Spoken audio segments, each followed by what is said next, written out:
kekudusan-Mu Bapa. Kami bersyukur kami menjadi umat-Mu. Kami bersyukur Bapa buat pengorbanan-Mu di kayu salib, menebus hidup kami, mengampuni segala dosa kesalahan kami, melayakkan kami menjadi umat pilihan-Mu. Terima kasih ya Bapa. Ini kami umat-Mu yang sudah Kau tebus dengan darah-Mu yang mahal. Kami datang, kami siap bersorak-sorak untuk Engkau, karena Engkau sungguh sangat baik bagi kami. Di dalam nama Tuhan Yesus Kristus yang siap memuji Tuhan, katakan amin. Halo, shalom. Shalom. Puji Tuhan. Meskipun masih terasa sepi ya, tapi kita tetap mau memuji Tuhan. Berkat pertama yang kita nikmati setelah kita buka mata adalah kita masih punya nafas. Coba dipegang hidungnya, masih bernafas ya. Masih bernafas semuanya? Amin. Amin. Biar sekalian bernafas memuji Tuhan. Haleluya. Terima kasih Tuhan buat nafas yang Kau berikan bagi kami Tuhan. Kami mau memuji Engkau Tuhan dengan apa yang kami punya saat ini. Haleluya. Dan segala yang bernafas memuji nama-Mu Tuhan. Nama-Mu besar, nama-Mu mulia.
syukur Tuhan, biarkan hanya Engkau dan hanya Engkau yang bisa digantikan di dalam hidup kami. Satu-satunya Allah yang menjadi mutiara yang berharga bagi hidup kami. Terima kasih Tuhan, terima kasih Yesus, terima kasih. Sebentar kami akan mendengarkan kebenaran firman-Mu, Kau merampaikan hamba-Mu, dan juga kami semua yang akan mendengarkan kebenaran firman-Mu pada pagi hari ini. Biarlah kami bisa menangkap apa yang menjadi isi hati-Mu yang akan disampaikan pada pagi hari ini. Terima kasih Tuhan, dalam nama Tuhan Yesus kami berdoa. Amin. Bapak Ibu silakan duduk kembali. Sebelum kita akan mendengarkan kebenaran firman Tuhan, saya minta tolong multimedia untuk tampilkan yang 7 pedoman. Kita akan bacakan ini dulu, 7 pedoman.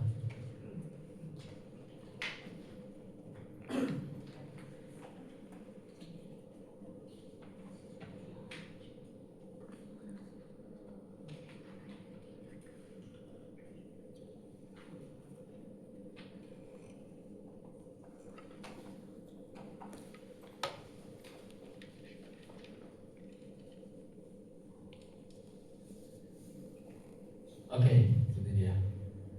Mari kita akan bacakan bersama-sama 1, 2, 3.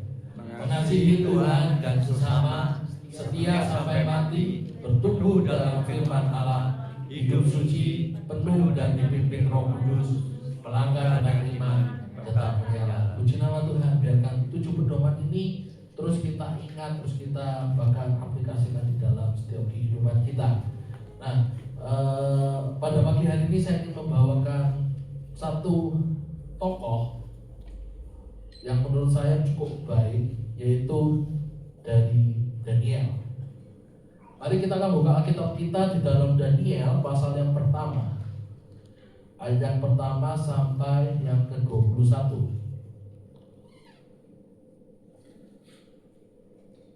Daniel pasal yang pertama, ayat yang pertama sampai yang ke-21. Beginilah firman Tuhan. Pada tahun yang ketiga pemerintahan Yehoyakim Raja Yehuda, datanglah Nebukadnezar Raja Babel ke Yerusalem, lalu mengepung kota itu. Tuhan menyerahkan Yehoyakim Raja Yehuda dan sebagian dari perkakas-perkakas di rumah Allah ke dalam tangannya. Semuanya itu dibawanya ke tanah Sinear, ke dalam rumah dewanya. Perkakas-perkakas itu dibawanya ke dalam perbendaharaan dewanya. Lalu raja bertitah kepada Aspenas, kepala istananya, untuk membawa beberapa orang Israel yang berasal dari keturunan raja dan dari kaum bangsawan, yakni orang-orang muda yang tidak ada sesuatu celah, yang berperawakan baik, yang memahami berbagai-bagai hikmat, berpengetahuan banyak, dan yang mempunyai pengertian tentang ilmu, yakni orang-orang yang cakap untuk bekerja dalam istana raja, supaya mereka diajarkan tulisan dan bahasa orang Kasdim. Dan raja menetapkan bagi mereka pelambur setiap hari dari santapan raja dan dari anggur yang biasa diminumnya. Mereka harus dididik selama 3 tahun, dan sesudah itu mereka harus bekerja pada raja. Di antara mereka itu ada juga beberapa orang Yehuda, yakni Daniel, Hananya, Misael, dan Azaria. Pemimpin pegawai istana itu memberi nama lain kepada mereka. Daniel dinamanya Belsasar, Hananya dinamanya Sadrak, Misael dinamanya Mesak, dan Azaria dinamanya Abednego. Daniel berketetapan untuk tidak menajiskan dirinya dengan santapan raja dan dengan anggur yang biasa diminum raja. Dimintanyalah kepada pemimpin pegawai istana itu supaya ia tak usah menajiskan dirinya. Maka Allah mengaruniakan kepada Daniel kasih dan sayang dari pemimpin pegawai istana itu. Tetapi berkatalah pemimpin pegawai istana itu kepada Daniel, "Aku takut kalau tuanku raja yang telah menetapkan makanan dan minumanmu berpendapat bahwa kamu kelihatan kurang sehat daripada orang-orang muda lain yang sebaya dengan kamu, sehingga karena kamu aku dianggap bersalah oleh raja." Kemudian berkatalah Daniel kepada penjenah yang telah diangkat oleh pemimpin pegawai istana untuk mengawasi Daniel, Hananya, Misael, dan Azaria, "Adakanlah percobaan dengan hamba-hambamu ini selama 10 hari, dan biarlah kami diberikan sayur untuk dimakan dan air untuk diminum. Sesudah itu bandingkanlah perawakan kami dengan perawakan orang-orang muda yang makan dari santapan raja." Kemudian perlakukanlah hamba-hambamu ini sesuai dengan pendapatmu. Didengarkannya lah permintaan mereka itu, lalu diadakanlah percobaan dengan mereka selama 10 hari. Setelah lewat 10 hari ternyata perawakan mereka lebih baik dan mereka kelihatan lebih gemuk daripada semua orang muda yang telah makan dari santapan raja. Kemudian penjenang itu selalu mengambil makanan mereka dan anggur yang harus mereka minum, lalu memberikan sayur kepada mereka. Kepada keempat orang muda itu Allah memberikan pengetahuan dan kepandaian tentang berbagai-bagai tulisan dan hikmat, sedang Daniel juga mempunyai pengertian tentang berbagai-bagai penglihatan dan mimpi. Setelah lewat waktu yang ditetapkan raja bahwa mereka sekalian harus dibawa menghadap, maka dibawalah mereka oleh pemimpin pegawai istana itu ke hadapan Nebukadnezar. Raja bercakap-cakap dengan mereka, dan di antara mereka sekalian itu tidak didapatinya yang setara dengan Daniel, Hananya, Misael, dan Azaria. Maka bekerjalah mereka itu pada raja. Dalam tiap-tiap hal yang memerlukan kebijaksanaan dan pengertian yang ditanyakan raja kepada mereka, didapatinya bahwa mereka 10 kali lebih cerdas daripada semua orang berilmu dan semua ahli jambi di seluruh kerajaannya. Daniel ada di sana sampai tahun pertama pemerintahan Kores. Puji nama Tuhan.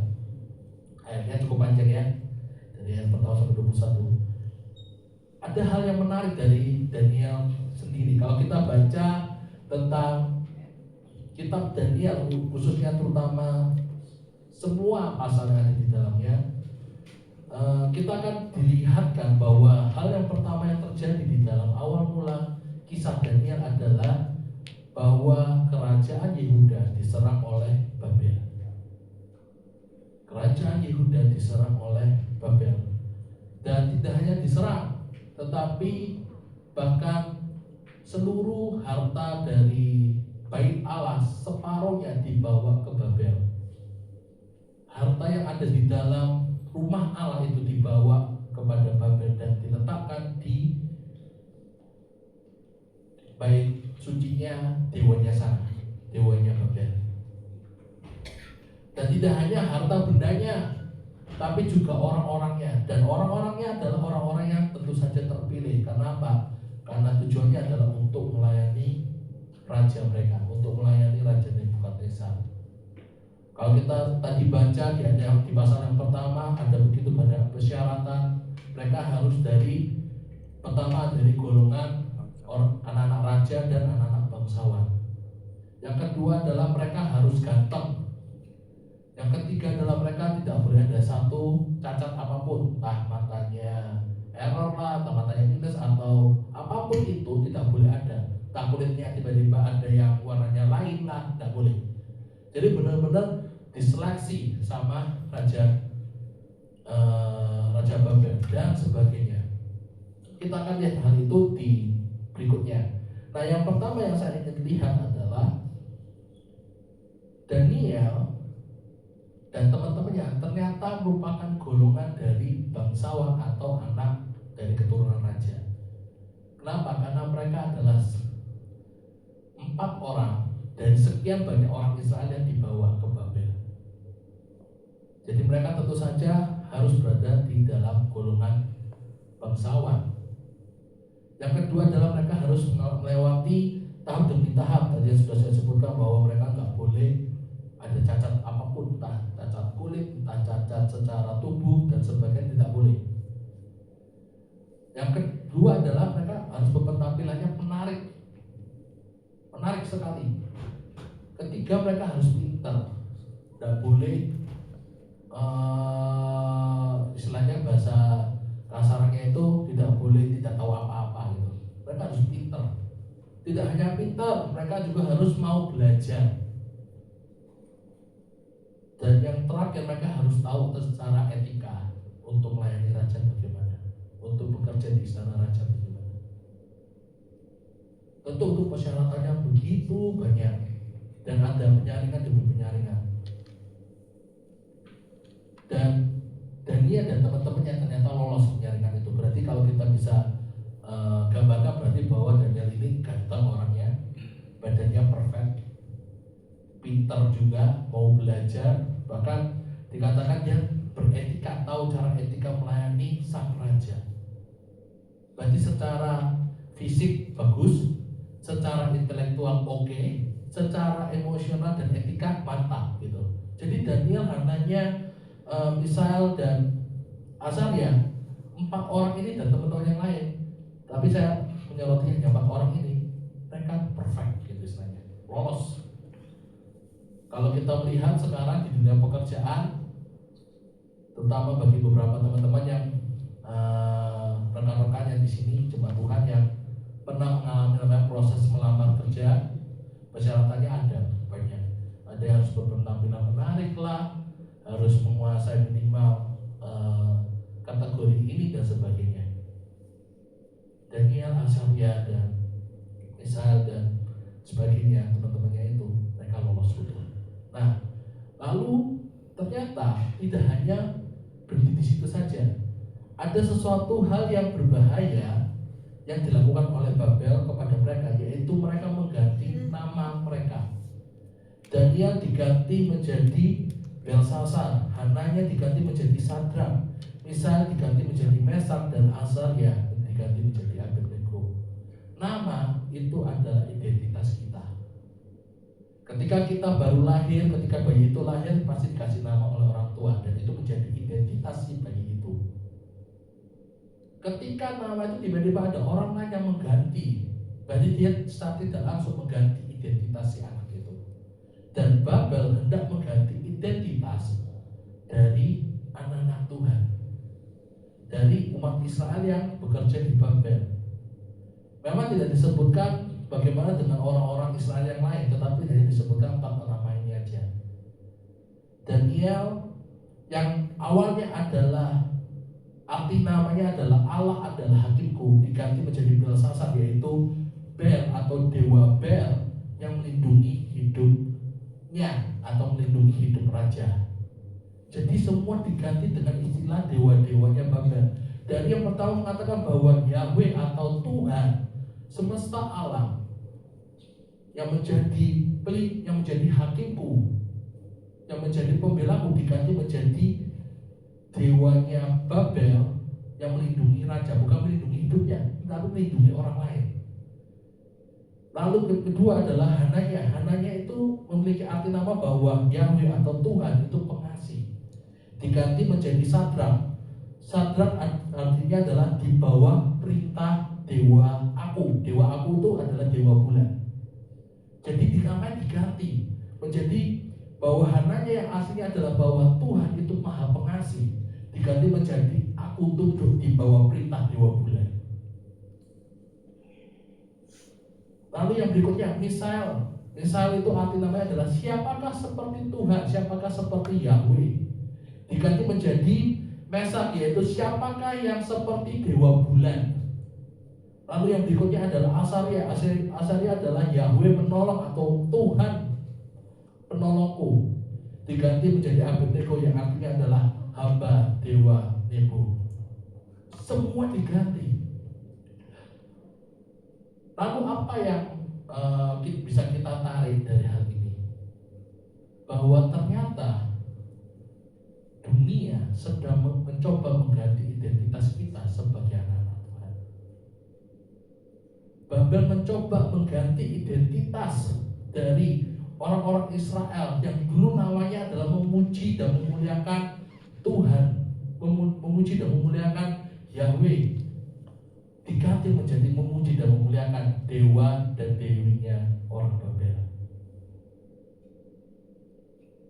Kita hidup di dunia ini jangan sampai lupa identitas. Kita memang bekerja, kita memang hidup, kita memang mencari nafkah di dunia ini. Tetapi jangan sampai karena kita tinggal di dunia ini akhirnya identitas kita sebagai anak-anak Allah diganti menjadi identitas dunia yang mau berikan. Kita harus menjaga itu. Kita boleh tetap tinggal di dunia ini, tetapi jangan sampai identitas sejati kita sebagai anak-anak terang diganti menjadi anak-anak malam. Tidak boleh. Kita mau bekerja apapun, jangan mau diganti identitasnya.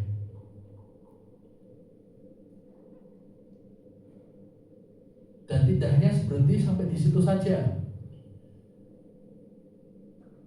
Orang-orang ini Daniel dan ketiga sahabat yaitu mereka diberikan makanan dari meja raja. Tentu kalau kita bilang makanan dari meja raja, tentu saja pasti kualitasnya premium. Gak mungkin kualitasnya yang tidak premium gitu saja. Tetapi Daniel, Hananya, Mishael dan Azaria, mereka mengatakan, aku tidak mau makan makanan dari raja. Mereka menolak. Padahal kalau secara mungkin logika kita, ya rugi. Kamu melayani, ibaratnya adalah kamu tinggal di istana kepresidenan. Tentu saja kamu pasti akan menerima konsumsi atau makanan yang kualitasnya baik. Tetapi menolak. Daniel, Mishael, Azaria, dan Hananya menolak. Aku nggak mau. Lalu saya coba menggali, Tuhan, kenapa kok mereka nggak menolak? Apakah ada sesuatu yang bermasalah dengan makanan atau minuman yang raja berikan kepada mereka? Ternyata ada masalah. Masalah pertama adalah berdasarkan hukum Taurat. Mereka ketika di tempat Babel tidak tahu apakah cara penyajiannya itu sesuai dengan hukum Taurat atau tidak. Kalau kita baca di dalam Imamat, cara penyajiannya, bahkan cara memotong hewan itu juga diatur. Darahnya harus dikemanakan, dagingnya harus dikemanakan dan sebagainya. Ada aturan cara memotong hewan. Nah, Daniel, Hananya, Mishael dan Azaria, mereka nggak tahu. Ini Babel ini atau raja ini atau yang menyediakan makanan itu atau yang tukang masaknya dari kerajaan itu masaknya benar atau enggak. Mereka nggak tahu. Akhirnya mereka bilang nolak. Jadi mereka nggak tahu cara membelinya gimana. Apakah darahnya benar-benar sudah dikeringkan 100% ataukah masih ada sedikit darahnya. Itu menjadi satu aturan sehingga Hananya, Mishael dan Azaria dan bahkan Daniel sendiri menolak. Aku nggak tahu, jadi aku menolak. Berikutnya adalah karena ada budaya kuno waktu itu bahwa sebelum makanan itu dihidangkan di meja raja, biasanya makanan itu sudah dibawa ke kuil untuk didoakan atau sudah dipersembahkan dulu ke dewa, ke Tuhannya mereka, lalu baru dibawa disantap oleh raja dan para pembesar.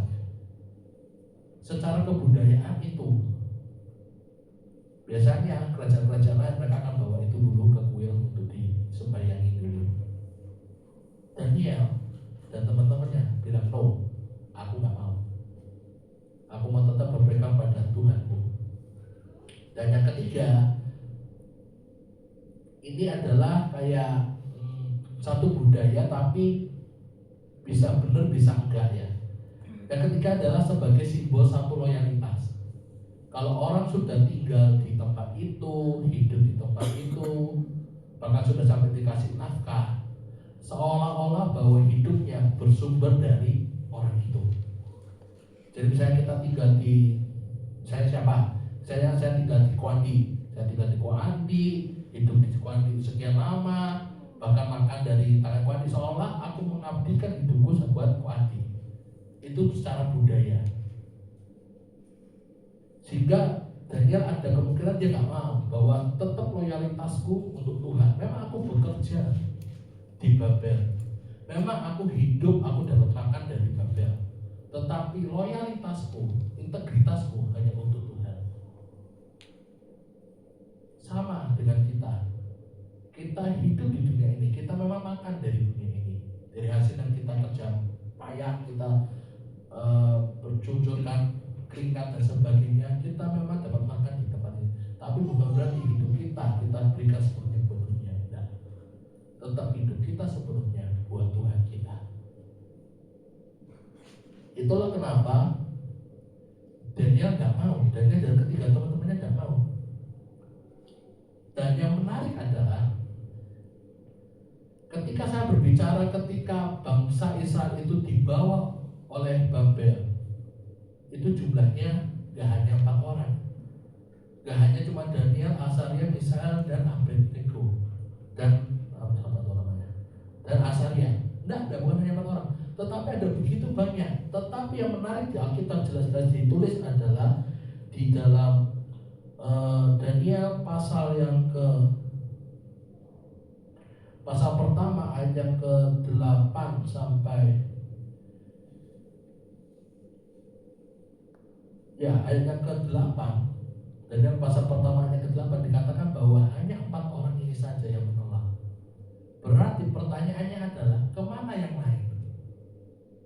Kemana orang-orang Israel? Kemana para anak-anak bangsawan? Kemana anak-anak para keturunan raja itu yang dibawa? Kok gak menolak? Ternyata di antara kelompok besar hanya ada 4 orang yang tetap bilang, aku gak mau diselewengkan. Aku mau tetap menjaga kekudusanku.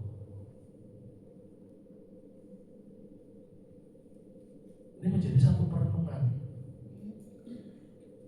Ternyata ada begitu banyak orang-orang Israel saat itu tergoda dengan makanan yang enak dari raja, tergoda dengan minuman yang premium dari raja, tanpa mempedulikan namanya kekudusan, tanpa mempedulikan namanya kesucian.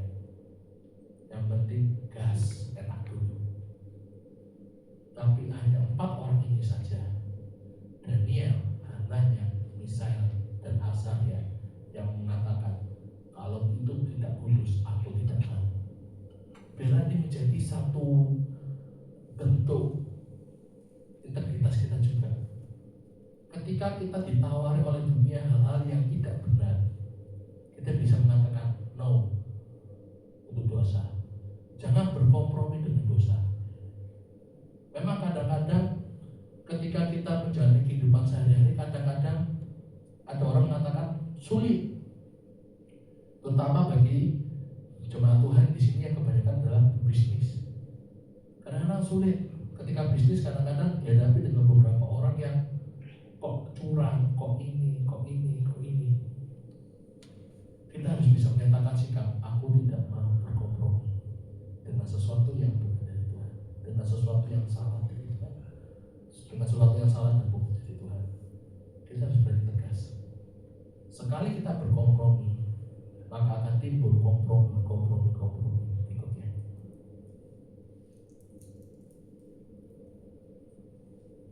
Dan apa yang terjadi ketika Daniel dan ketiga sahabatnya ini mengatakan aku tidak mau berkompromi? Ternyata Tuhan itu baik.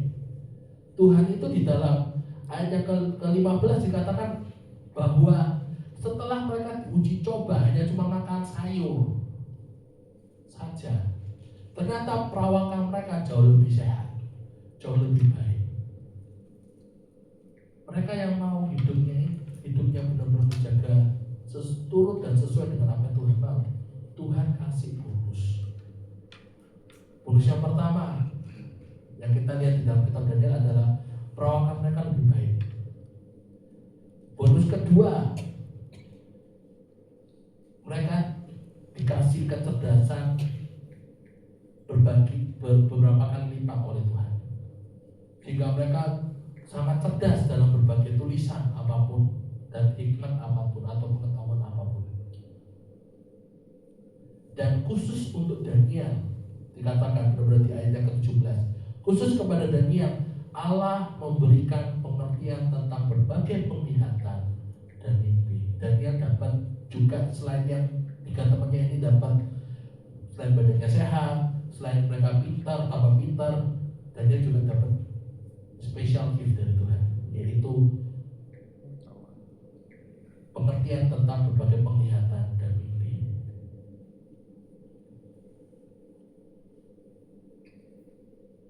Dan terakhir bonusnya adalah ketika Daniel, Hananya, Misael, dan Azaria ini lolos seleksi dari raja, dan ketika mereka disandingkan dengan para orang-orang pintar di seluruh kerajaan Babel, ternyata 4 orang ini paling menonjol.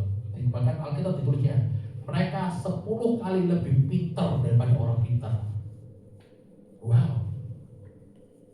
Ketika hidup kita mengatakan Tuhan aku gak berkompromi, Tuhan itu kasih bonus. Tapi jangan kejar bonusnya dulu, kejarnya hidupnya sesuai dan seturut dengan Tuhan. Kadang-kadang kita sebagai orang percaya, kita lihatnya oh bonusnya enak ya, tapi tidak mau mengalami prosesnya. Kita pikirnya bonus. Prosesnya dulu kita jalani, ketaatannya itu kita jalani dulu. Bonus akan ditambahkan Tuhan. Dan Daniel dan ketiga teman-temannya mengalami itu. Lalu apa sih yang kita bisa pelajari dari pasal pertama ini? Yang pertama adalah bahwa di tengah kehidupan ini, kadang-kadang mereka mencoba mengubah identitas kita, mengubah cara pola pikir kita, bahkan mencoba mengubah hidup kita untuk bisa selaras dengan dunia ini. Tetapi hendaknya kita tetap mau mengatakan, Tuhan, aku mau tetap hidup kudus, aku mau tetap hidup sesuai dengan apa yang Engkau inginkan, menjaga identitas kita sebelumnya sebagai anak-anak Allah. Jangan mau diombang-ambingkan, bahkan jangan mau diganti identitasnya. Berikutnya, pasal yang kedua, kita akan melihatnya. Bapak Ibu Saudara bisa baca di rumah. Saya akan memberikan satu gambaran ya,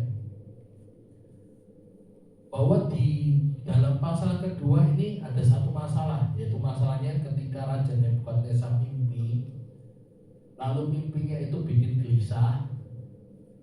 Karena dia gelisah, dia panggil para orang-orang pintar, tapi saat itu Daniel dan ketiga temannya tidak dipanggil.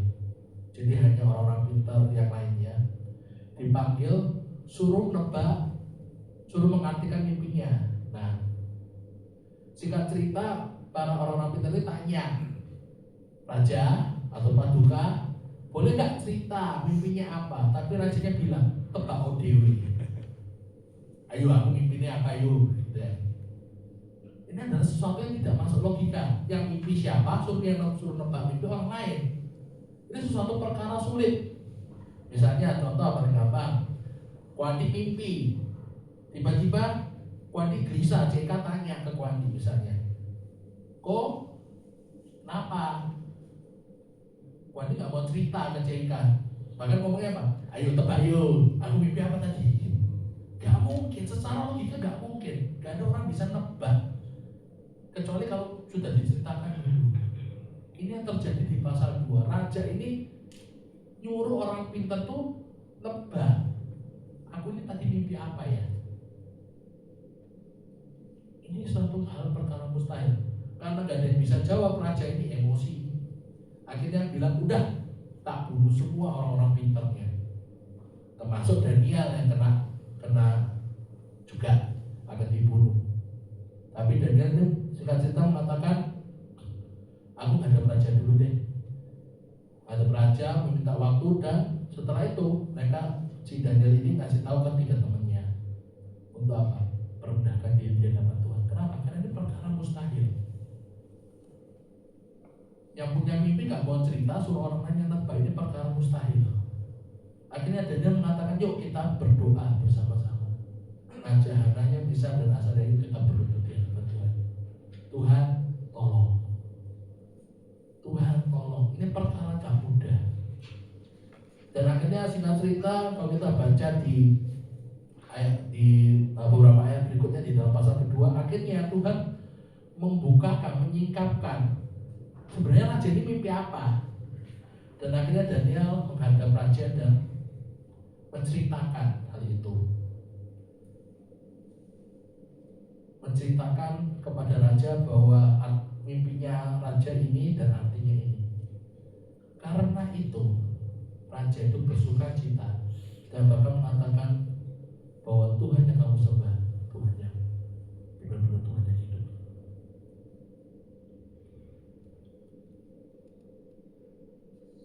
Kita baca sebentar di dalam Daniel pasal kedua ayat ke-27 sampai 28.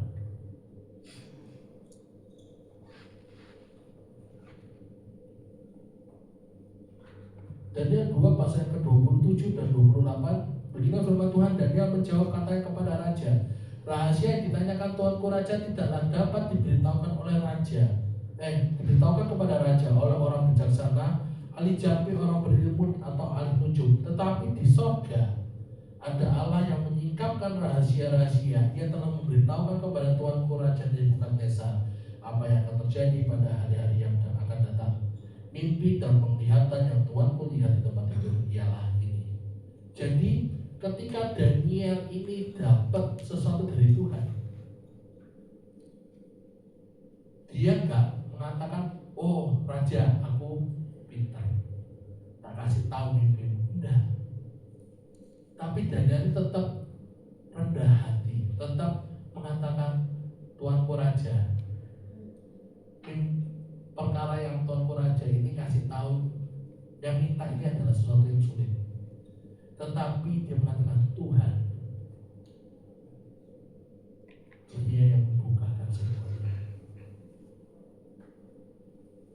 Dan dia tidak mengatakan ketika dia dapat jawabannya dari Tuhan, dia tidak mengatakan tuanku raja aku bisa. Nah, tapi Daniel ini tetap humble, tetap rendah hati, mengatakan semua ini karena Tuhan.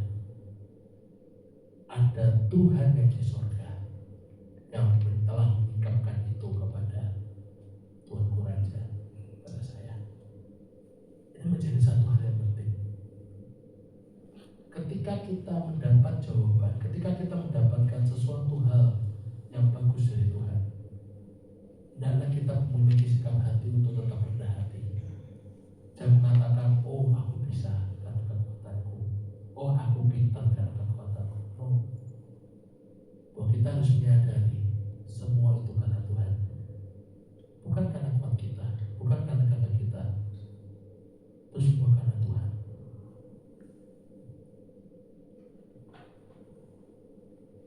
Di pasal ketiga ini lebih keren, lebih seru ceritanya.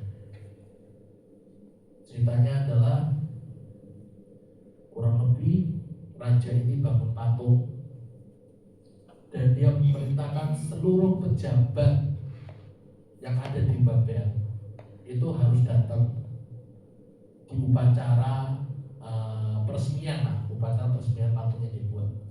Otomatis karena Daniel, Hananya, Azaria dan Misael ini di pasal yang kedua ini sudah diangkat oleh raja itu menjadi pengurus atau menjadi mungkin dibilangnya gubernur lah atau pemimpin dalam satu seluruh wilayah Babel, maka mau nggak mau mereka harus datang.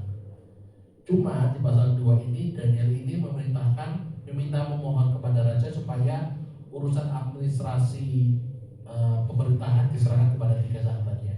Jadi Daniel ini tidak mengurus urusan administrasi, dia inginnya tetap tinggal di kerajaan, dia tidak mengurus administrasi pemerintahan. Jadi urusan administrasi pemerintahan diserahkan kepada 3 temannya, yaitu Hananya, Azaria, Misael. Itulah kenapa di pasal yang ketiga Hananya, Misael dan Azaria itu datang. Jadi gara-gara Daniel meminta kepada raja supaya 3 orang itu juga dilantik. Daniel lolos saat itu. Daniel nggak datang karena bukan golongan pejabat-pejabat pemerintah. Jadi yang kena ini semua pejabat pemerintah. Dan di saat yang sama ternyata bukan hanya peresmian yang biasa, tetapi juga harus disertai dengan menyembah patung itu. Bagi Hananya, Azaria dan Misael ini, menyembah itu bukanlah sesuatu hal yang bisa dianggap sepele atau dianggap sesuatu yang sederhana. Tetapi ketika seseorang menyembah kepada suatu benda apapun, itu artinya dia menundukkan hidupnya kepada objek itu. Dan Hananya, Misael, Azaria tidak mau, apapun resikonya dia nggak mau. Itulah kenapa ketika kita baca berikutnya, di ayat berikutnya, raja ini marah karena tak suruh nyembah semua kok ada 3 orang gak nyembah gitu. Akhirnya dites lagi lah, raja ini kayak ayo kesempatan terakhir kamu nyembah kepada patung emas yang aku telah buat. Mereka gak mau, bahkan mengatakan, ini adalah satu kata-kata yang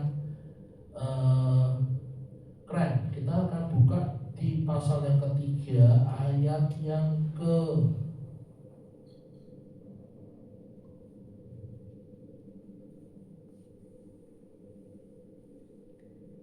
ayat ke-14.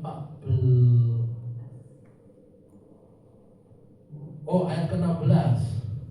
16 dan 17 ini adalah jawaban keren. Lalu Sadrak, Mesak dan Abednego atau Asaria, Misael dan Hananya menjawab Raja Nebukadnezar, tidak ada gunanya kamu memberi jawab kepada Tuanku dalam hal ini. Ayat ke-17, jika Allah kami yang kami puja sanggup melepaskan kami, maka ia akan melepaskan kami dari perapian yang menyala-nyala itu dan dari dalam tanganmu ya Raja. Tetapi seandainya tidak, hendaklah Tuanku mengetahui ya Raja, bahwa kami tidak akan memuja dewa Tuanku dan tidak akan menyembah patung emas yang Tuanku dirikan itu. Ini jawaban keren dari 3 orang ini. Ketika disuruh nyembah, ini ada satu titah yang kalau dalam istilah kerajaan itu harus 100% dipatuhi. Tapi 3 orang ini nggak mau. Bahkan dia sudah mengatakan, resikonya kalau aku tidak diselamatkan oleh Tuhan yang aku sembah, ya nggak apa-apa, aku juga nggak akan nyembah dewa lain, aku nggak akan nyembah patung Anda. Ini adalah pernyataan sikap yang luar biasa menurut saya. Bahkan kalau saya dites sendiri, kayaknya belum tentu. Karena apa yang kita baca dan ketika kita menghadapinya di situasi yang sama, kita belum tentu bisa mengalami atau bisa menjawab satu respon yang sama seperti mereka. Tapi ketiga orang ini mengatakan, jika Tuhan sekalipun tidak menolong aku tidak akan melenceng, aku tidak akan mengkhianati Tuhan yang aku sembah. Dan dalam pernyataan sikap yang luar biasa. Dan kita semua belajar. Dan apa akhirnya? Akhirnya mereka hidup. Mereka diselamatkan oleh Tuhan. Padahal apinya itu sudah dibuat lebih panas 7 kali lipat. Bahkan orang-orang yang membawa mereka untuk masuk ke dalam dapur api itu, ke dalam perbanan api itu yang menyala-nyala luar biasa, itu maka mereka juga mati. Yang bawa aja mati, tapi yang dicemplungkan malah hidup. Ini adalah suatu keajaiban Tuhan. Tetapi yang saya ingin menyoroti bukan soal tentang mujizatnya, tetapi mengenai tentang pernyataan sikap yang mengatakan, sekalipun Tuhanku tidak menolong, seandainya Tuhanku tidak menolong aku tidak akan berkhianat. Aku tidak akan menyembah Tuhan yang lain. Aku tidak akan menyembah atau aku tidak akan berpindah Tuhan. Gambarnya seperti itu. Dan ketika Tuhan menolong, ternyata Nebukadnezar akhirnya juga memuji Allahnya mereka. Bahkan dikatakan, bahkan dikeluarkan satu surat perintah. Kita bisa baca di dalam Daniel 3 ayat 28-30. Bapak Ibu bisa baca di rumah.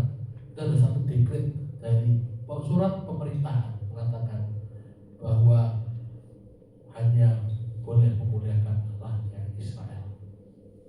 Luar biasa. Dari pernyataan sikap, tindakan iman yang benar-benar dari orang-orang yang sungguh-sungguh mencintai Tuhan. Tidak peduli apapun situasi yang tidak mengenakan di hidupnya yang akan dia hadapi, tapi dia bisa menyatakan sikap, jika Tuhanku memang tidak menyelamatkan aku sekalipun, tidak menolong aku sekalipun, aku tetap akan menyembah Tuhan Allahku, tidak akan berpindah kepada yang lain. Ini adalah sesuatu yang luar biasa.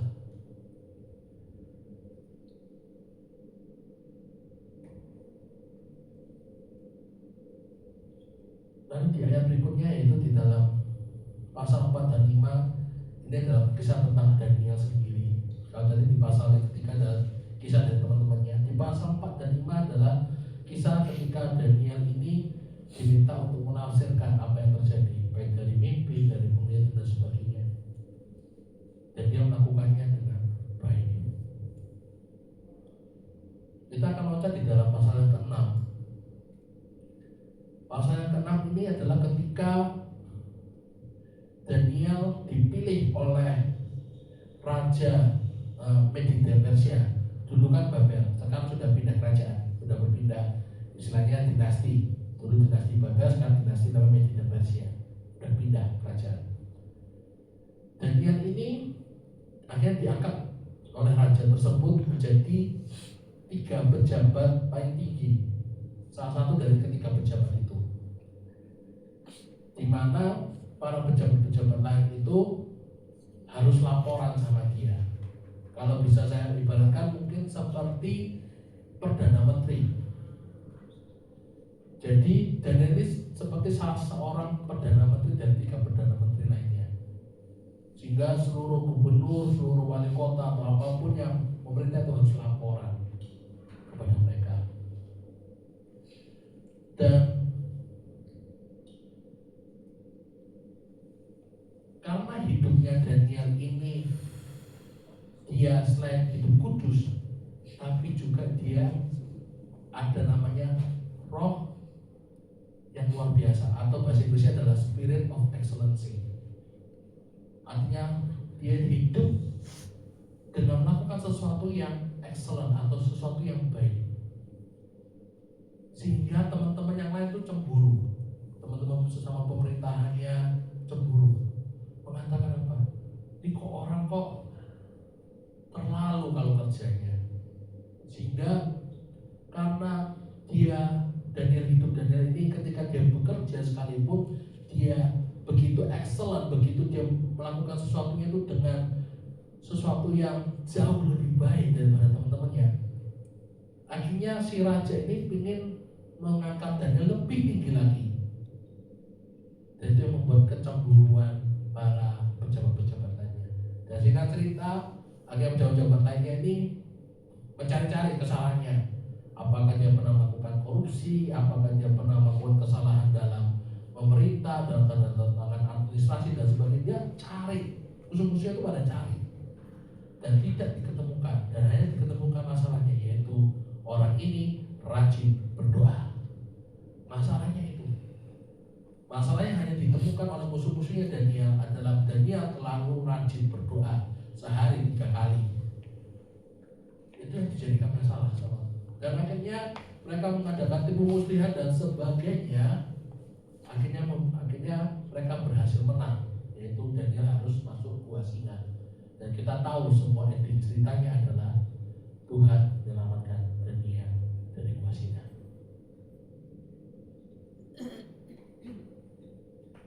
Daniel diselamatkan oleh Tuhan dari gua singa. Ini adalah sesuatu menarik, dan kita bisa pelajari adalah apa? Kita adalah anak-anak Tuhan, kita adalah anak-anak Tuhan.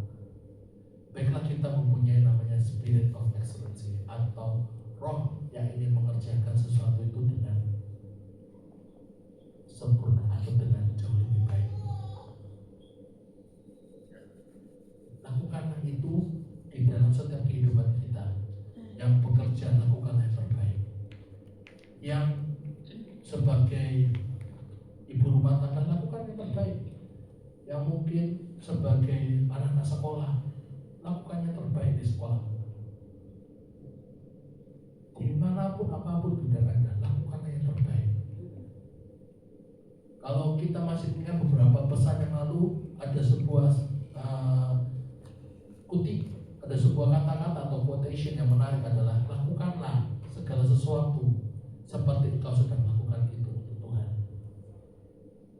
Jadi lakukanlah sesuatu yang terbaik, bahkan jauh lebih baik daripada teman-teman.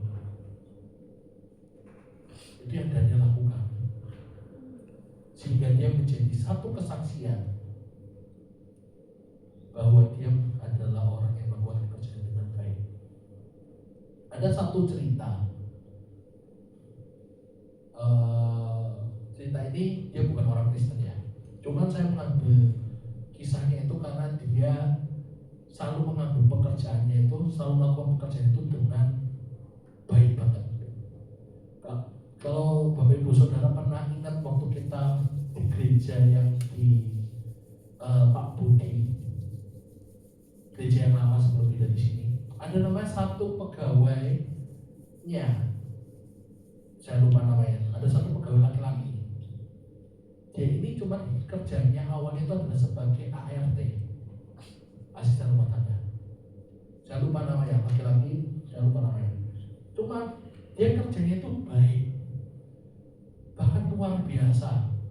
Pagi-pagi banget sudah bukain pintu, nyapu-nyapu dan sebagainya, bahkan senyum gitu. Kerjanya itu baik.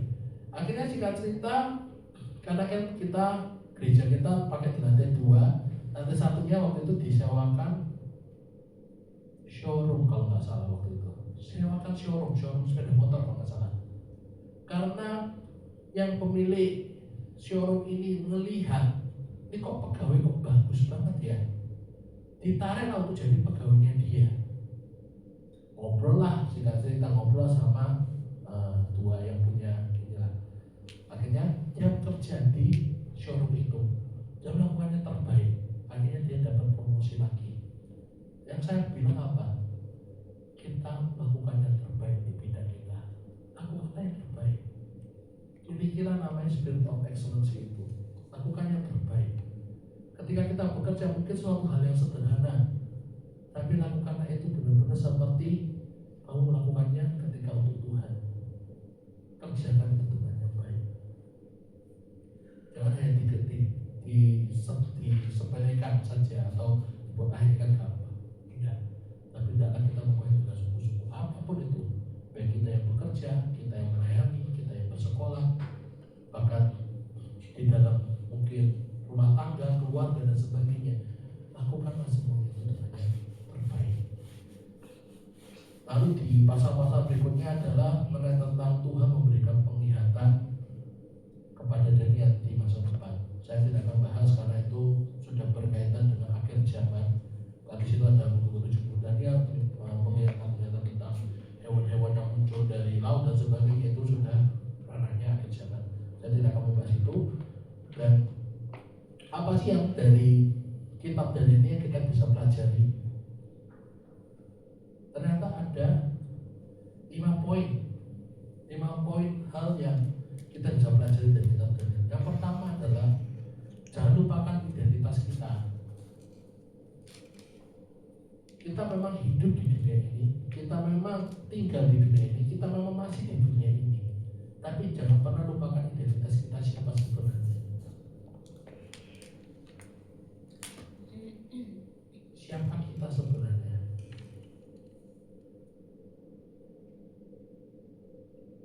Bahkan jangan sampai budaya apapun itu mencoba menghilangkan perlahan-perlahan akan identitas kita. Jangan. Yang kedua adalah jangan berkompromi dengan dosa. Seperti tadi ceritanya tentang Daniel dan 3 sahabatnya menolak makanan dari raja, mengatakan aku mau tetap hidup kudus karena aku nggak tahu kamu masaknya gimana. Jangan berkompromi dengan dosa. Sekali kita berkompromi dengan dosa, kita akan sudah terbiasa dan akhirnya berkompromi lagi dan berkompromi lagi. Akhirnya kita tidak bisa menjadi orang yang benar-benar tegas mengatakan iya, tidak. Lalu berikutnya, poin yang ketiga adalah sadarilah bahwa segala sesuatu berasal dari Tuhan. Kita perlu menyadari bahwa kepintaran kita, keahlian kita, selain kita memang tekun belajar, kita juga menyadari bahwa Tuhan yang memberikan. Memang kalau orang mengatakan kita hanya mengatakan semua anugerah Tuhan, tapi ketika kita tidak melatih hidup kita sama saja bohong. Tetapi sadarilah seluruh kepintaran kita punya, seluruh kesempatan kita punya, itu semua karena anugerah dari Tuhan. Poin yang keempat, yaitu jangan pernah menjual Kristus demi kenyamanan sesaat. Jangan pernah jual Kristus, jangan pernah jual Yesus hanya demi kenyamanan sesaat.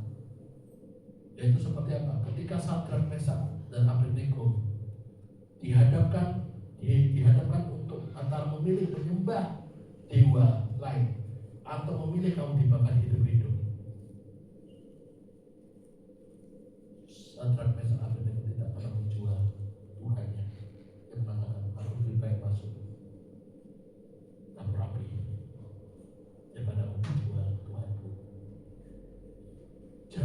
menjual Yesus demi keuntungan atau demi kenyamanan sesaat.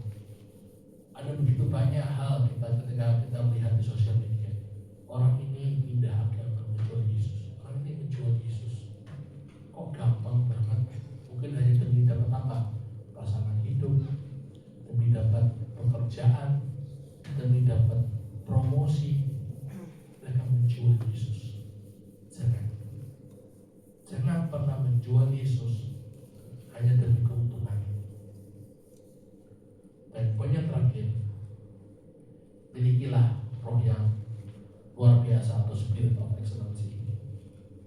Yang artinya kita harus bekerja dengan integritas yang baik, dengan kualitas yang baik, dengan tanggung jawab yang baik. Orang percaya seharusnya bukan hanya baik di gereja, tapi juga harus excellent juga di dunia kita, di dunia luar sana. Dunia bisnis lakukan dengan yang terbaik. Dunia pendidikan lakukan dengan yang terbaik. Apapun itu lakukan yang terbaik. Dengan penuh integritas, kualitas yang tinggi, dan juga yang terbaik. Lakukan itu. Kenapa? Dengan cara itu menjadi satu kesaksian bagi orang-orang yang tidak mengenal Tuhan. Mengatakan, memang orang Kristen beda cara kerjanya. Jangan sampai orang luar di sana mengatakan, alah, orang Kristen, orang percaya Yesus sama nggak percaya Yesus sama aja, kerjanya begini. Jangan. Hendaklah kita lakukanlah itu sebaik mungkin di luar sana. Kenapa? Kita di gereja ini paling cuma berapa jam sih? Tetapi Bapak Ibu Saudara berada di luar sana lebih banyak waktunya. Tunjukkanlah karakter Kristus melalui hidup Bapak Ibu Saudara, melalui hidup kita semua, sehingga orang bisa mengatakan memang ada Kristus di hidup kamu. Mari kita tundukkan kepala kita masuk dalam doa. Sungguh Tuhan, kami ucap syukur untuk apa yang telah Kau sampaikan pada pagi hari ini. Ajari kami Tuhan, untuk kami selalu mengingat siapa identitas kami sebenarnya, bahwa kami merupakan anak-anak terang, kami merupakan anak-anak Allah yang telah ditebus dari semua dosa. Dan ajari kami Tuhan, tuntun kami Tuhan, supaya kami tidak berkompromi dengan dosa. Meskipun kelihatannya sulit, meskipun kadang-kadang kelihatannya sukar, tapi kami percaya Kamu punya Roh Kudus yang akan menuntun dan membimbing hidup kami untuk kami bisa hidup selaras dan seturut dengan apa yang Kau inginkan. Ajari kami Tuhan lebih lagi untuk bisa mengerti akan kebenaran firman-Mu dalam kitab Daniel ini. Hamba-Mu sudah selesai, tapi Hamba-Mu minta agar Roh Kudus terus mengingatkan kepada seluruh umat-Mu akan apa yang telah disampaikan pada pagi hari. Terima kasih Tuhan, terima kasih. Terpujilah nama-Mu Tuhan. Kami serahkan semua dalam tangan-Mu kehidupan kami Bapa. Terima kasih dalam nama Tuhan Yesus kami doa. Oke, sebelum saya berikan kepada Pak Andi untuk pengumumannya, ada pengumuman titipan dari Bapak Gembala. Bapak Gembala hari ini tidak bisa hadir bersama kita karena beliau sedang melayani di Bekasi. Jadi ada titipan pengumuman.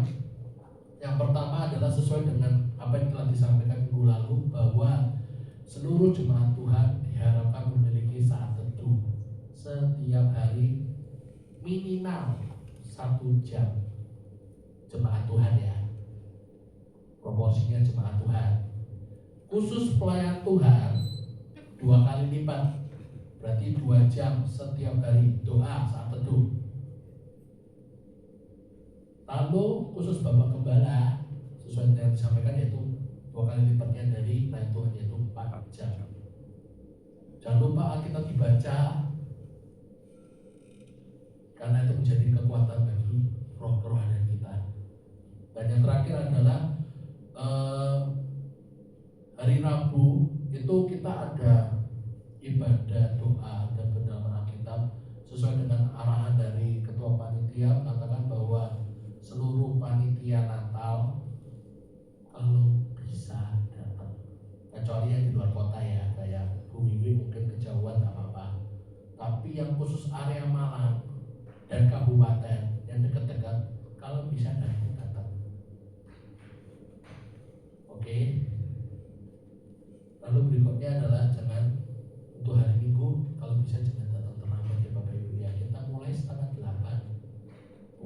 8 ataupun jam 8 kurang 15. Bukan, kita setengah 8, 7.30. Kalau bisa kita mau datang on time, kita mau menyembah Tuhan, kita mau memuji Tuhan bersama-sama.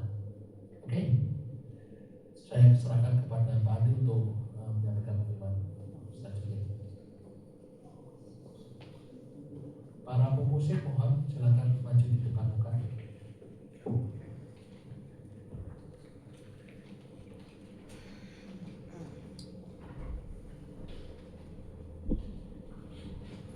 Ya, puji Tuhan, ketemu sama-sama baca firman Tuhan. Kita janji bagi kita bisa maju ke depan membacakan firman Tuhan.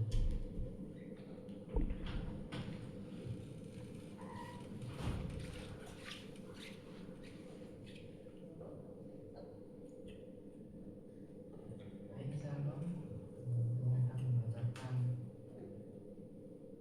dari Yohanes 20 kebangkitan Yesus. Pada hari pertama minggu itu, pagi-pagi benar ketika hari masih gelap, pergilah Maria Magdalena ke kubur itu dan ia melihat bahwa batu telah diambil dari kubur. Ia berlari-lari mendapatkan Simon Petrus dan murid yang lain yang dikasihi Yesus dan berkata pada mereka, Tuhan telah diambil orang dari kuburnya dan kami tidak tahu di mana ia diletakkan. Maka berangkatlah Petrus dan murid yang lain itu ke kubur. Keduanya berlari bersama-sama, tetapi murid yang lain itu berlari lebih cepat daripada Petrus, sehingga lebih dahulu sampai di kubur. Ia menjenguk ke dalam dan melihat kain kafan terletak di tanah, tetapi ia tidak masuk ke dalam. Maka datanglah Simon Petrus juga menyusul dia dan masuk ke dalam kubur itu. Ia melihat kain kafan terletak di tanah, sedangkan peluru yang tadinya ada di kepala Yesus tidak terletak dekat kain kafan itu, tetapi agak di samping di tempat yang lain dan sudah terguling. Maka masuklah juga murid yang lain yang lebih dahulu sampai di kubur itu, dan ia melihatnya dan percaya, sebab selama itu mereka belum mengerti isi kitab suci yang mengatakan bahwa ia harus bangkit di antara orang mati. Lalu pulanglah kedua murid itu ke rumah. Yesus menampakkan diri kepada Maria Magdalena. Tetapi Maria berdiri dekat kubur itu dan menangis. Sambil menangis ia menjenguk ke dalam kubur itu. Dan tampaklah olehnya dua orang malaikat berpakaian putih, yang seorang duduk di sebelah kepala dan yang lain di sebelah kaki, dan di sebelah kaki di tempat mayat Yesus terbaring. Kata malaikat-malaikat itu padanya, Ibu, mengapa engkau menangis? Jawab Maria pada mereka, Tuanku telah diambil orang dan aku tidak tahu di mana ia diletakkan. Sesudah berkata demikian, ia menoleh ke belakang dan melihat Yesus berdiri di situ, tapi ia tidak tahu bahwa itu adalah Yesus. Kata Yesus padanya, Ibu, mengapa engkau menangis? Siapakah yang kau cari? Maria menyangka orang itu adalah penuntut aman, lalu berkata padanya, Tuhan, jikalau Tuhan yang mengambil dia, katakanlah padaku di mana Tuhan mengatakan dia, supaya aku dapat mengambilnya. Kata Yesus padanya, Maria. Maria berpaling dan berkata padanya dalam bahasa Ibrani, Rabuni, artinya guru. Kata Yesus padanya, janganlah engkau memegang aku, sebab aku belum pergi pada Bapa, tetapi pergilah pada saudara-saudaraku dan katakanlah pada mereka bahwa sekarang aku telah pergi pada Bapakku dan Bapamu, pada Allahku dan Allahmu. Maria Magdalena pergi dan berkata pada murid-murid, aku telah melihat Tuhan, dan juga bahwa dia yang mengatakan hal-hal itu kepadanya. Yesus menampakkan diri pada murid-muridnya. Lalu hari sudah malam pada hari pertama minggu itu, berkumpullah murid-murid Yesus di suatu tempat dengan pintu-pintu yang terkunci karena mereka takut pada orang-orang Yahudi. Pada waktu itu datanglah Yesus dan berdiri di tengah-tengah mereka dan berkata, Damai sejahtera bagi kamu. Dan sesudah berkata demikian, ia menunjukkan tangannya dan lambungnya pada mereka. Murid-murid itu bersukacita ketika mereka melihat Tuhan. Maka kata Yesus sekali lagi, Damai sejahtera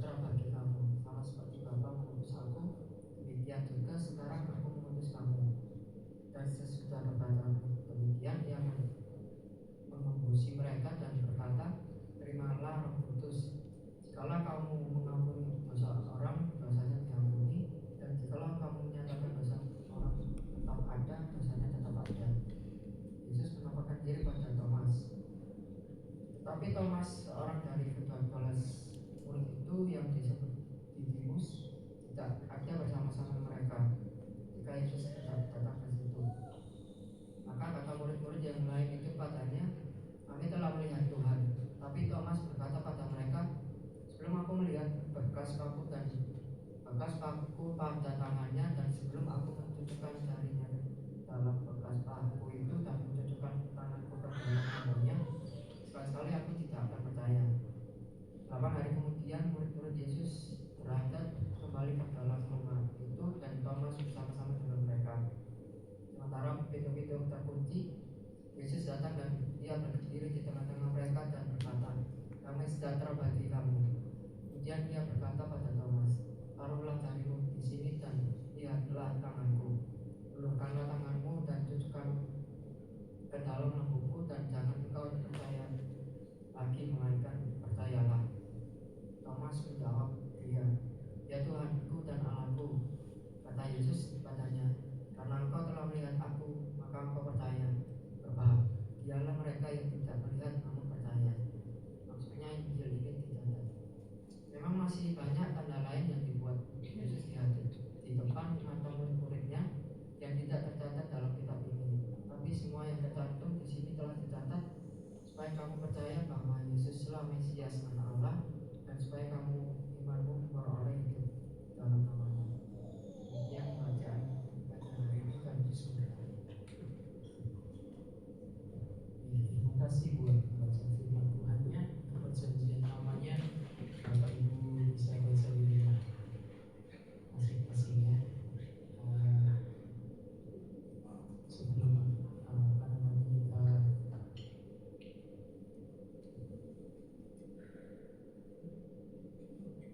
bacakan pengumuman ya, tadi dikatakan di ujian yang terakhir itu Tuhan itu seperti mutiara yang begitu berharga gitu ya. Bahkan keindahannya itu memudahkan dunia. Tapi pertanyaannya Bapak Ibu, kenapa kadangkala kita lebih tertarik dengan hal-hal yang dunia, sehingga untuk ibadah, untuk berdoa, untuk belajar firman Tuhan, kadangkala ya kalau saya nggak punya waktu saya datang, ya kalau saya nggak ada kegiatan saya datang gitu ya. Tapi pada saat ada kegiatan mungkin lebih enak di rumah, tak perlu datang gitu. Kalau dikatakan keindahan Tuhan itu memudahkan dunia. Tapi kadangkala begitu banyak anak-anak Tuhan itu untuk ibadah susah gitu ya. Bahkan dari dikatakan pas ibadahnya itu setengah 8 loh gitu ya. Kenapa datangnya lebih dari setengah 8 gitu ya. Kalau kita ngerti Tuhan itu sesuatu yang berharga, sesuatu yang indah, bahkan Dia yang memberikan kehidupan buat kita gitu ya, Dia yang jalan hidup kita bahkan sampai kekekalan. Kadangkala kita udah menghargai apa yang Tuhan nyatakan, kita lebih senang dengan dunia tawarkan gitu ya. Dan kadang kita bermalas-malas untuk ibadah. Berapa kali Bapak Gembala atau gereja sampaikan Rabu datang yuk, kayak seperti orang untuk ngemis-ngemis untuk Rabu itu datang gitu ya. Padahal sebenarnya kita itu yang harusnya ngemis sama Tuhan. Tuhan, kapan saya bisa datang ibadah, kapan saya bisa datang ibadah gitu ya. Kalau kita manusia yang hidupnya penuh dengan dosa dan tabiat lama, boleh berkenan hidup di hadapan Tuhan itu anugerah Bapak Ibu. Jadi bila kesempatan yang ada, benar-benar kita mau pakai untuk memuliakan nama Tuhan ya. Amin. Amin. Amin. Amin ya. Pengumumannya Rabu kita ada doa dan puasa di tempatnya. Ada doa dan pendalaman Alkitab di tempat ini. Jam 6 sore sekali lagi Bapak Ibu hadir ya. Kamis kita ada doa malam jam 6 sore, Jumatnya kita ada doa puasa jam setengah 10 pagi sampai jam 12-an gitu ya. Sabtu kita ada ibadah kaum muda jam 6 sore, dan minggunya kita ada ibadah jam setengah 8 pagi ya. Alkitabnya terus Bapak Ibu baca supaya kita semakin bertumbuh di dalam pengenalan kita akan firman Tuhan. Hari ini ada rapat untuk Natal, harap semua jemaat tinggal sebentar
Tuhan, dan sungguh-sungguh taati firman-Mu ya Tuhan. Terima kasih buat semuanya yang Tuhan nyatakan. Berikan kepada kami untuk terus memiliki dedikasi yang baik di dalam kami menuruti setiap firman Tuhan, sehingga kami boleh dari alat-alat-Mu yang Tuhan pakai untuk kemuliaan bagi nama Tuhan. Bukan kenikmatan hidup, bukan kenyamanan hidup Tuhan, bukan harta yang melimpah yang kami rindukan, tapi kami rindu Tuhan. Tuhan pakai kami dengan rendah hati. Jadikan kami alat-Mu, jadikan kami saluran berkat-Mu, jadikan kami Tuhan saksi-saksi-Mu Tuhan, untuk kami boleh menjangkau jiwa-jiwa. Karena kami tahu Tuhan, bagi mereka yang tidak selamat, kehidupan di neraka itu sungguh sangat Tuhan menyiksa ya Tuhan. Sehingga Tuhan kami rindu begitu banyak jiwa yang akan diselamatkan, sehingga mereka akan menikmati sukacita yang luar biasa. Terima kasih Tuhan buat kesempatan yang Tuhan beri untuk kami boleh beribadah di tempat ini. Seberapa banyak kami yang ada, kami rindu ya Tuhan, Engkau itu menjadi sumber segalanya dalam hidup kami. Engkau menjadi Tuhan segalanya yang terutama dalam hidup kami, lebih dari keperluan-keperluan yang bahkan itu sesuatu yang mendesak sekalipun. Tapi pada saat Tuhan kami, Tuhan ada waktu untuk beribadah, kami mau pakai waktu itu dengan baik untuk kami bisa mengutamakan Kau lebih dari segalanya. Terima kasih, berkati hamba-Mu sudah menyampaikan berkat firman Tuhan, berkati dalam pelayanannya Tuhan, di dalam Tuhan studinya Tuhan, di dalam Tuhan kesehatannya Tuhan, terus menopang Tuhan, terus memimpin, Roh Kudus terus menyertai. Berkati juga Bapak Gembala yang saat ini ada bersama dengan kami dalam pelayanan di Bekasi. Tuhan juga menolong, dan kami semua sudah ambil bagian dalam pelayanan, tambahkan talenta di dalam kami melayani, supaya kami boleh melayani lebih baik lagi, jadi berkat buat jemaat-Mu. Istimewa kami melayani dengan persiapan, kami berdoa di dalam pelayanan kami, bahkan Tuhan di dalam pelayanan kami ada urapan sehingga nama-Mu dipermuliakan. Jemaat-Mu semuanya tanpa terkecuali Tuhan berkati, pribadi lepas pribadi, dalam setiap hidup mereka, dalam setiap hidup nafkah, dalam studi, dalam segala hal pergumulan. Bahkan kami berdoa yang sakit Tuhan sembuhkan, Tuhan yang lemah Tuhan kuatkan, yang susah Tuhan hiburkan, yang dalam keperluan Tuhan Engkau yang senantiasa memberikan Tuhan kelegaan Tuhan, bahkan lebih dari yang setiap kami doakan, harap dan minta, itu yang Tuhan sediakan. Kami sungguh percaya pada saat kami berdoa atau kami meminta, itu sama dengan kami menerima atau kami Tuhan menikmati jawaban-jawaban doa yang daripada-Mu. Dan sungguh Tuhan kami percaya dengan janji-janji firman-Mu. Bangsa negara kami Indonesia kami taruh dalam tangan pengasihan-Mu. Biar Indonesia dalam belas kasih dan kemurahan Tuhan, sehingga Indonesia bagi kemuliaan-Mu, gereja-gereja-Mu terus hidup dalam kekudusan-Mu, hidup itu dalam kebenaran-Mu, menjadi saksi-Mu, sehingga gereja-gereja-Mu Tuhan membawa jiwa-jiwa Tuhan untuk Tuhan datang kepadamu. Gereja yang Tuhan membawa visi dan misi menjangkau jiwa-jiwa, sehingga surga penuh sukacita pada saat ada jiwa yang diselamatkan ya Tuhan. Terima kasih Tuhan. Sebentar kami akan berikan yang terbaik bagi Engkau. Biar Tuhan sucikan, kuduskan persembahan kami, boleh dipakai untuk kemuliaan bagi nama Tuhan. Dan sebentar kami ada Tuhan kegiatan untuk Tuhan dekor Natal juga. Tuhan kami yang Tuhan melayani di Natal, bisa Tuhan ada waktu sebentar untuk Tuhan mempersiapkan semuanya. Tuhan menolong, dan di dalam nama Yesus kami berdoa. Haleluya. Amin.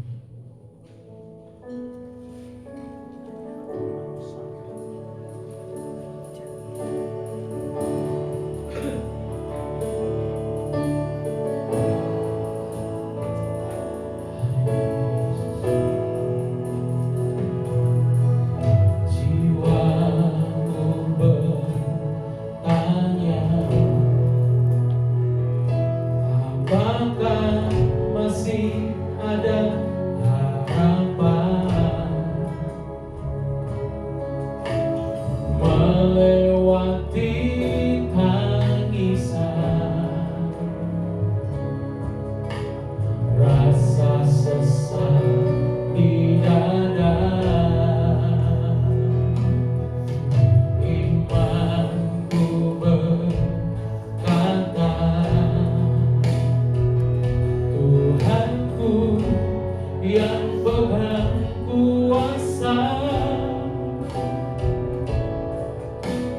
Dia selalu bekerja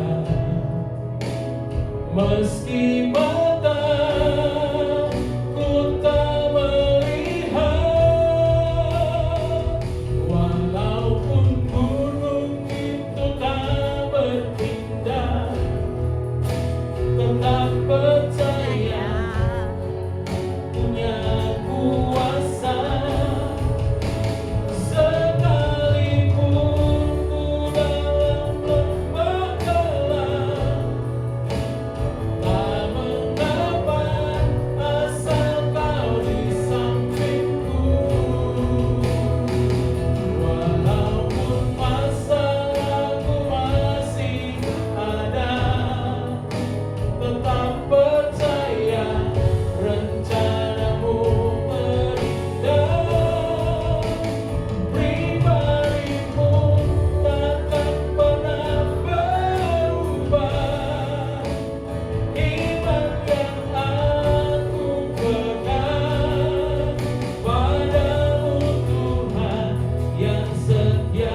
Kita sama-sama bangkit berdiri. Sungguh jiwaku Tuhan bertanya, jiwaku bertanya,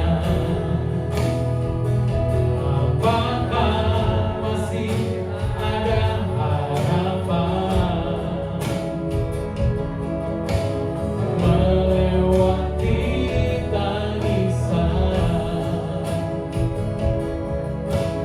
rasa sesak di dada. Imanku berkata, Tuhanku yang pegang kuasa. Dia selalu bekerja meski mataku tak melihat, walaupun gunung itu tak berpindah, tetap percaya Kau yang punya kuasa. Dan sekalipun ku dalam lembah gelap, tak mengapa asal Kau di sampingku. Amin.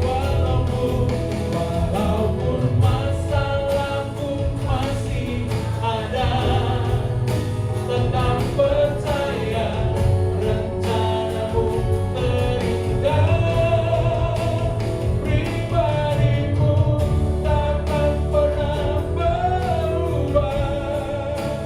Iman yang aku pegang padamu Tuhan, walaupun gunung itu tak berpindah, tetap percaya Kau yang punya kuasa. Dan sekalipun ku dalam lembah gelap, tak mengapa asal Kau di sampingku. Walaupun masalahku masih ada, tetap percaya rencanamu terindah. Pribadimu takkan pernah berubah. Iman yang aku pegang padamu Tuhan yang setia. Iman yang aku pegang padamu Tuhan yang setia. Iman yang aku pegang padamu Tuhan yang setia.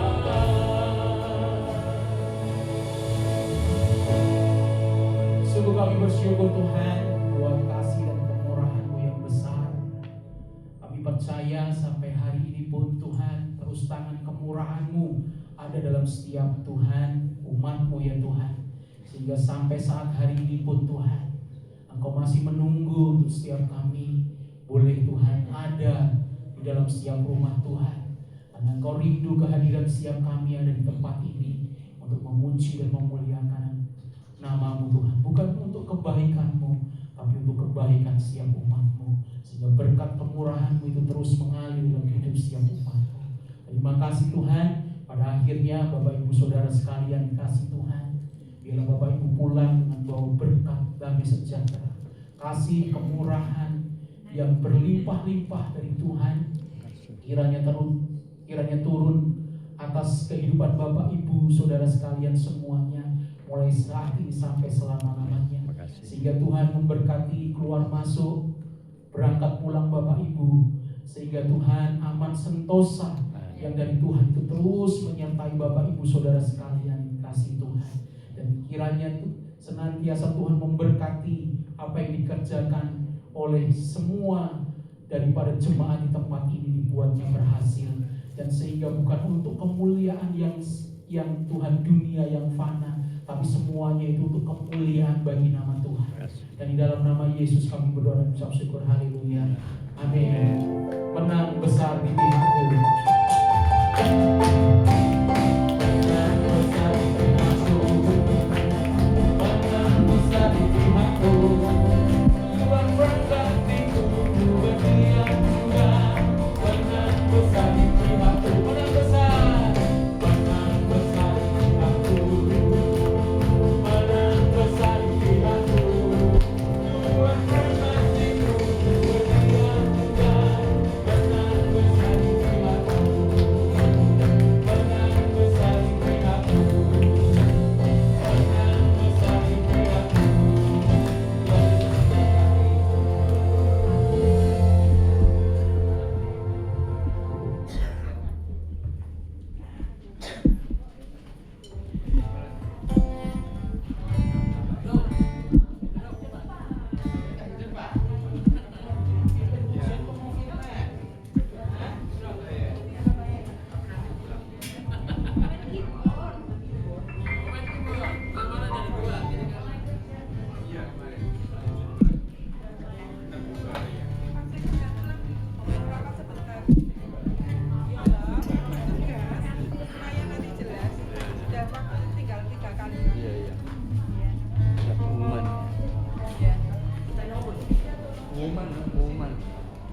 Pengumuman Natal.